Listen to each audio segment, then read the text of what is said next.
बच्चों class 7 English unit 1.4 journey to the west. Journey to the west के part 1 में yuan शुआंग द्वारा China से भारत का जो सफ़र तय किया गया था, ये जो उसकी पूरी तीर्थ यात्रा थी, जो पिलग्रिमेज था, वो कितना डिफ़िकल्ट था। 7th सेंचुरी में युआन शुआंग जब भारत आया और यहाँ से बुद्धिस्ट स्क्रिप्चर और मैन्यूस्क्रिप्ट लेकर जब वो वापस अपने देश लौटा, तो इसके बारे में कई सारे फोकटेल्स प्रचलित हो गई।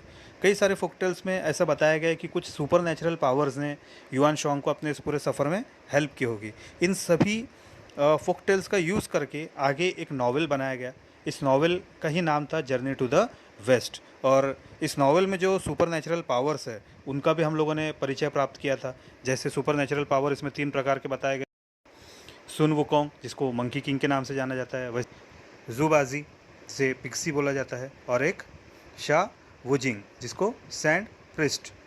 तो ऐसे 3 ये सुपर नेचुरल पावर्स थे जिन्होंने, ऐसा कहा जाता है कि युआन शुआंग की इस पूरी यात्रा में उसको मदद की थी। इन तीनों का परिचय और इन तीनों के बारे में हम लोगों ने डिटेल्स जानकारी यहाँ पर इस लेसन में प्राप्त की थी। बच्चों, अब हमको पार्ट 2 में इस लेसन के ऊपर से कुछ वर्कशॉप सॉल्व करने हैं। तो इंग्लिश का वर्कशॉप हम यहाँ पर शुरुआत करेंगे क्वेश्चन नंबर 1 के साथ। क्वेश्चन नंबर 1 है, list all the persons and characters mentioned in the story, which of them are real and which are imaginary. इस क्वेश्चन के आंसर में यदि देखा जाए तो यहाँ पर पूरे कैरेक्टर्स, इस पूरे लेसन के अंदर हम लोगों को 4 कैरेक्टर्स दिखाई देते हैं। सबसे पहला तो है युआन शुआंग, और ये युआन शुआंग जो है ये एक्चुअल रियल कैरेक्टर है। इसके अलावा फोकटेल से लिए हुए 3 कैरेक्टर्स यहाँ पर हमको दिखाई देते हैं। एक तो सुन वुकोंग, जिसको मंकी किंग, जूबाजी, पिक्सी या शाह वुजिंग, जिसको सैंड प्रिस्ट बोला जाता है। तो ये 3 जो है ये इमेजिनरी कैरेक्टर्स है। अब question number 2, say whether the following sentences are right और रॉन्ग। यहाँ पर कुछ सेंटेंसेस दिखाई दे रहे हैं आप लोगों को, आपको बताना है कि इनमें से कौन सा सेंटेंस राइट है या रॉन्ग है। पहला सेंटेंस है, the novel journey to the west is about a journey to western countries like England and America. Journey to the west, ये जो लेसन है इसमें जो पूरी जर्नी बताई है, ये पूरी जर्नी वेस्टर्न कंट्रीज़ जो है इंग्लैंड और अमेरिका, उसके बारे में जर्नी है।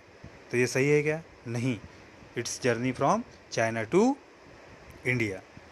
Second, in the days of Yuan Shuang travelling from China to India was not an easy task. उन दिनों युआन शुआंग जब ट्रैवलिंग कर रहा था चाइना से इंडिया आने के लिए, तो ये कोई आसान काम नहीं था।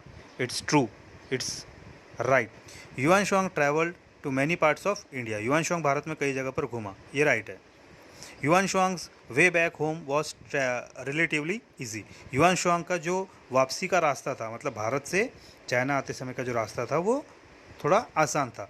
तो इट इज़ रॉन्ग, बिकॉज जितना चाइना से भारत आना जितना डिफ़िकल्ट था, उतना ही भारत से वापस चाइना जाना भी उतना ही डिफ़िकल्ट था। Gods and super natural power had helped Yuan Shuang in his quest. It is right. Novel में ऐसा बताया हुआ है कि युआन शुआंग को उसकी पूरी जर्नी में सुपर नेचुरल पावर्स ने हेल्प की थी। The 3 disciples of Yuan Shuang were 3 saints. Yuan Shuang की मदद करने वाले जो 3 डिसिपल्स थे, वो तीनों भी सेंट थे। It is wrong, they are not saint. The 3 disciples have super natural power. ये जो तीनों भी डिसिपल्स थे, वो तीनों के पास सुपर नेचुरल पावर थी। उसके जो तीनों भी शिष्य थे या चेले थे, उन तीनों के पास सुपर नेचुरल पावर थी। It is right. सो यहाँ पर ये हो गए right and wrong. Next question is, write any 5 features of Sun Wukong characters that you like best. Yuan Shuang character के कोई 5 हम लोगों को फीचर्स बताने हैं जो आप लोगों को पसंद है। तो युआन शुआंग के बारे में तो हम लोगों को काफ़ी सारी जानकारी इस पूरे लेसन में मिली थी। युआन शुआंग के बहुत सारे कैरेक्टरिस्टिक्स यहाँ पर हम लोगों ने देखे थे। अब उनमें से कोई 5 अगर ढूंढने हो तो मैं आप लोगों को यहाँ पर पहले पूरे जो कैरेक्टरिस्टिक्स है वो एक बार फिर से बताता हूँ। उनमें से कोई भी 5 हम इसके ऊपर से लिख सकते हो। जैसे यहाँ पर एक एग्जाम्पल दिखा है सुन वुकोंग का, he can walk through fire, ये हो गया उसका 1 कैरेक्टरिस्टिक। अब ऐसे बाकी के ढूंढेंगे हम। He can transfer himself in 72 different ways. Next, he can transfer each of his hair stand into living और नॉन लिविंग थिंग, है ना। He can travel thousands of kilometer in just 1 somersault. He can travel under water. He can fly over any place. His body is as hard as diamond. He has golden gaze fire eyes that have X-ray vision. है ना? He is brave and intelligent. He can simply point at a lock and open it. he can grow very big and very tiny at a blink. So these all are the characteristics of युवान शुआंग. इनमें से जो भी 5 आप लोगों को अच्छी लगती है वो आप अलग से लिख सकते हो. नेक्स्ट क्वेश्चन इज, बच्चों यहाँ पर कुछ फ्रेजेस बताए हुए हैं. जैसे एग्जांपल है as big as a pillar, as tiny as a needle. इन बेस पर हम लोगों को यहाँ पर कुछ दूसरे फ्रेज को भी कंप्लीट करने हैं. जैसे एज बिग एज से आप लोगों को कोई भी 2 अलग अलग सेंटेंसेस बनाने हैं. तो हम लोग क्या बना सकते हैं, as big as a plant, as big as a tower, है ना. वैसे ही as tiny as a particle, as tiny as a marble. Next as hard as a stone, as hard as an iron, as hard as a diamond, है ना. वैसे ही as soft as a sponge, as soft as a silk. Next as sweet as a mango, as sweet as a sugar, as sharp as a blade, as sharp as a knife, है ना. ऐसे कई सारे examples आप लोग भी बना सकते हो. जैसे यहाँ पर अभी आप लोगों को मैंने कुछ एग्जाम्पल्स बनाकर बताया, वैसे ही आप लोगों को भी कुछ एग्जाम्पल्स बनाने हैं. Next question, you know that many times a letter or a group of letters is added before or after a word to make new words. A letter or a group of letters that is added before a word is called prefix, and similarly a letter or a group of letters that is added after a word is called suffix, and the word to which prefix or suffix is added is called root word. यहाँ पर बच्चों ये बताया हुआ है कि कई सारे ऐसे वर्ड्स हैं जिनके आगे कुछ शब्द या कुछ लेटर्स जोड़कर एक नया शब्द बनाया जाता है. वैसे ही कभी कभी किसी वर्ड के बाद में कुछ लेटर्स जोड़कर भी एक न्यू वर्ड बनता है. तो जिन लेटर के जो वर्ड रहता है ऐसा उस मेन वर्ड को बोला जाता है रूट वर्ड, और उसके आगे जो लेटर्स लगाए जाते हैं उनको बोला जाता है प्रीफिक्स. और अगर उस वर्ड के रूट वर्ड के बाद में कुछ लेटर लगाकर अगर कोई नया वर्ड बनता है तो उसे बोले जाते हैं ऐसे वर्ड्स को सफिक्स. तो ऐसे प्रीफिक्स और सफिक्स का कुछ एग्जांपल्स यहाँ पर आप लोगों के सामने दिख रहे हैं, है ना. इन सभी एग्जांपल्स को मैं एक बार पढ़कर बताता हूँ. प्रीफिक्स के एग्जांपल्स, हैप्पी के आगे अगर यू एन लगा दिया तो that is unhappy. Culture, multi, तो it is multi culture. Work, over work. Space, cyber space. Market, market के आगे प्रीफिक्स क्या लगा हुआ है, सुपर, तो सुपर मार्केट, है ना. तो ये हो गया एग्जांपल प्रीफिक्स के. ऐसे ही सफिक्स के अगर एग्जांपल, अब सफिक्स कौन से वर्ड रहते हैं, ये एंडिंग में लगते हैं, मतलब जो रूट वर्ड रहता है इसके एंडिंग में लगते हैं, मतलब बाद में लगते हैं. जैसे child, childish. Work, worker. Taste, tasteless. Idol, idolise, है ना. Like, likeable. ये हो गया सफिक्स के एग्जांपल्स. ठीक है बच्चों.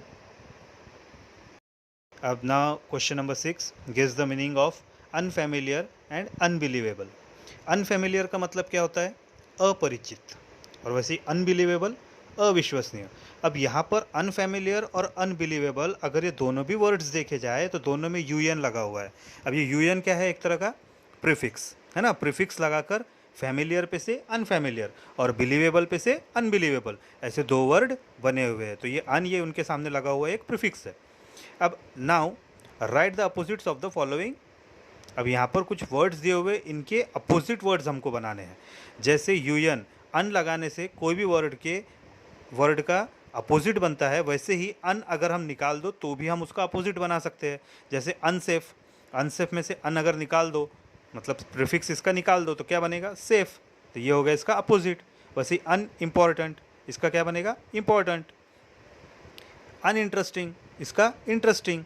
अननोन, यहाँ पे से अन निकाल दो, known, known is the opposite of unknown.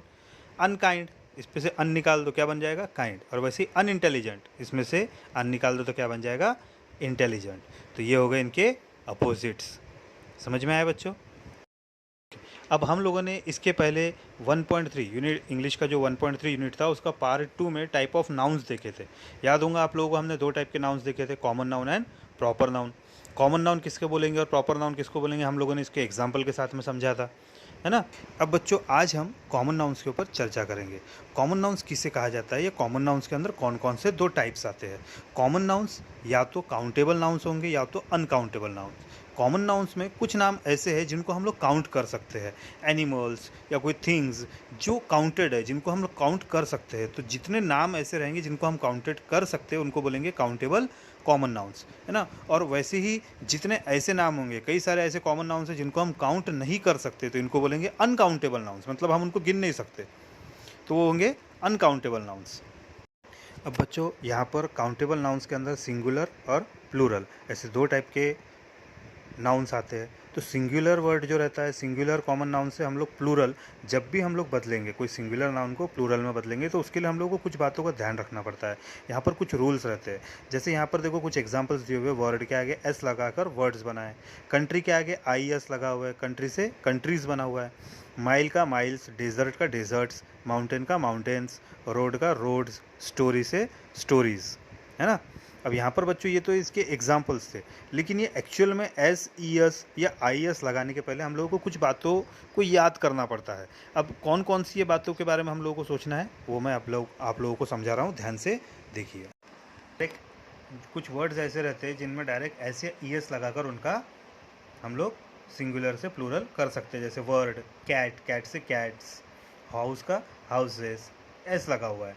But अगर कोई वर्ड के एंड में S, double S, S H, C H, X या जेड आता है, तो उस समय उसका प्लूरल बनाते समय में हमको ई एस ऐड करना पड़ता है। जैसे बस तो buses, lunch lunch, Marsh Marsh, है ना, यहाँ ई एस लगा हुआ है। वैसे टैक्स टैक्सेस। ये हो गया रूल नंबर 2। मतलब यहाँ हमको ध्यान रखना है कि कोई वर्ड अगर S, S, C H, X, Z या एस एच से अगर एंड होता है तो हमको ई एस लगाना है।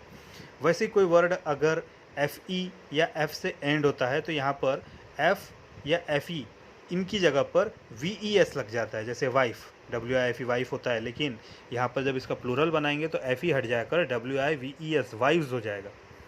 वोल्फ का वोल्व्स हो जाएगा, है ना। बट अगर लास्ट में कोई लेटर, कोई वर्ड के अगर लास्ट में एफ आता है और एफ के ठीक पहले अगर कोई वॉवेल आता है, जैसे यहाँ पर रूफ, रूफ के आगे ओ लगा हुआ है, एफ के आगे ओ है, ओ इज़ अ वॉवेल, ओ एक वॉवेल है। तो वॉवेल जब भी आता है तो वॉवेल आते समय यहाँ पर लास्ट में जो एफ है ये चेंज नहीं होता, सिर्फ एस लगता है। जैसे रूफ का रूफ्स, बिलीफ बिलीफ्स, चीफ चेफ्स, है ना। ये हो गए इनके एग्जाम्पल। ठीक वैसे ही वाई के लिए भी याद रखना है। वाई के पहले कोई वर्ड के लास्ट में अगर वाई आ रहा है और वाई के ठीक पहले अगर कोई कॉन्सोनेंट आ रहा है तो यहाँ पर वाई की जगह आई एस लगेगा। जैसे सिटी का cities, puppy puppies. But why के ठीक पहले अगर कोई वॉवेल आता है तो यहाँ पर वाई जैसा कि वैसा रहेगा, सिर्फ एस लगेगा। मतलब जो रूल एफ में था वही रूल वाई में भी है, लेकिन एफ में वी ई एस लगता और वाई के समय आई एस लगता। ये बात हम लोगों को याद रखना है। जैसे रे, रे का rays, boy boys, B O I S, है ना। ठीक है बच्चों, तो ये कुछ एग्जाम्पल्स थे कि कोई सिंगुलर नाउन को प्लूरल करते समय हम लोगों को इन बातों का ध्यान रखना है। अब बच्चों यहाँ पर कुछ अनकाउंटेबल नाउन्स भी दिए हुए, जैसे hair, sky, fire, water, fun. ये सब अनकाउंटेबल नाउन है क्योंकि हम लोग इनको काउंट नहीं कर सकते। स्काई मीन्स स्काई, स्काई का प्लूरल सिंगुलर नहीं होता, है ना। फायर, फायर से प्लूरल सिंगुलर नहीं होता। फन, हेयर, इनका प्लूरल या सिंगुलर नहीं होगा। ठीक है, ये ऑलरेडी वर्ड्स है ये जैसे के वैसे ही रहते हैं। इनको अगर प्लूरल बनाना है तो हमको थोड़ा सा सेंटेंस को चेंज करना पड़ता है। जैसे हेयर, हेयर हेयर स्ट्रैंड्स, है ना। वाटर, वाटर का प्लूरल बनाना है तो 2 ग्लास ऑफ वाटर, है ना। अ बिट ऑफ फन, ये इनसे बनाए हुए वर्ड्स है, फ्रेज बनेंगे इनसे। ठीक है, तो ये हो गया अनकाउंटेबल नाउन्स। तो समझ में आया बच्चों, कॉमन नाउन्स 2 टाइप के आते हैं, एक तो काउंटेबल और एक uncountable. Countable nouns either singular और प्लूरल, काउंटेबल नाउन्स जितने भी हैं उनसे हम सिंगुलर और प्लूरल बना सकते हैं। अनकाउंटेबल नाउन्स के प्लूरल नहीं बनते, ये एज इट इज़ ही रहते हैं। ओके, तो यहाँ पर ये था पूरी जो यहाँ पर एक्टिविटी थी, जो वर्कशॉप था, वो हो गया यहाँ पर एंड।